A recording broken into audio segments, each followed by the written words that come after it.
Hello, I'm Megan Thompson with your afternoon update now from ABC15 Arizona. And as those temperatures rise, so do our electric bills. So SRP is sharing ways to stay comfortable and keep your bill stable. Close those drapes and blinds during the day to keep out the heat. SRP says windows can account for nearly 50% of the heat that enters a home.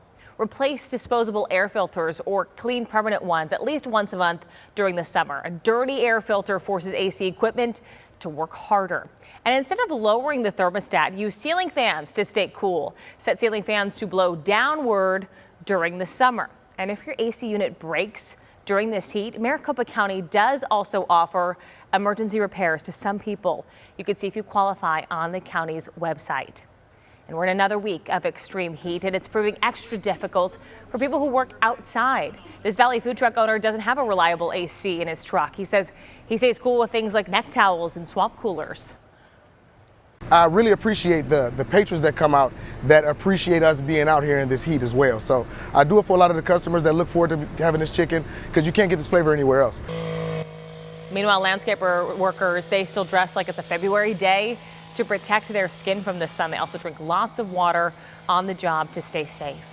And ADOT is also helping all of us stay safe in this heat, releasing some safety tips to consider before you hit the road. First, make sure that your gas tank is at least 3/4 full to avoid running out of gas, and double check that the air conditioner works. Officials also say that you should have a cooler with cold water and healthy snacks, and pack plenty of sun protection from sunscreen to light colored clothing.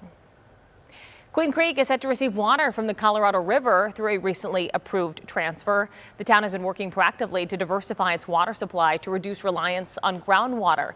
One element of the strategy is the purchase of water rights from a property owner in La Paz County. Town officials said the extensive review and approval took about 5 years. The city of Tempe is reintroducing park rangers. They will hire 14 new employees who will serve as ambassadors for the city parks and anything green starting this fall. Their job will be to educate the community about park rules and be the go-to people for any information and questions that residents may have. The city is asking for the community's input during a public meeting on July 24th. An online survey is also open through the end of the month. 9 Phoenix schools will not have school resource officers this year, despite having the money to pay for them. The city of Phoenix blaming a staffing shortage of several hundred officers. Unfortunately, it's the kids that are paying the price for all of this, and that's not fair to them. Our kids have the right to go to school and feel safe. And now we're still stuck in this hole of not having an SRO, which is very, very disappointing and sad. To help fill those positions, city leaders are looking into other options, including retired officers or those coming out of the military. The Valley School District is now asking for a property tax increase. The Roosevelt Elementary School in South Phoenix is hosting a public hearing about the proposed rate hike tonight. The address is on your screen now, and that meeting gets started at 5. Do you have a 4th grader at home? Then you and your family can access national parks for free this summer. It's all part of a program to urge kids to get outdoors and explore the country. All you need to do is head to everykidsoutdoors.gov and fill out a short form there. You'll then be given a pass that can be printed out and used for entry until the end of August.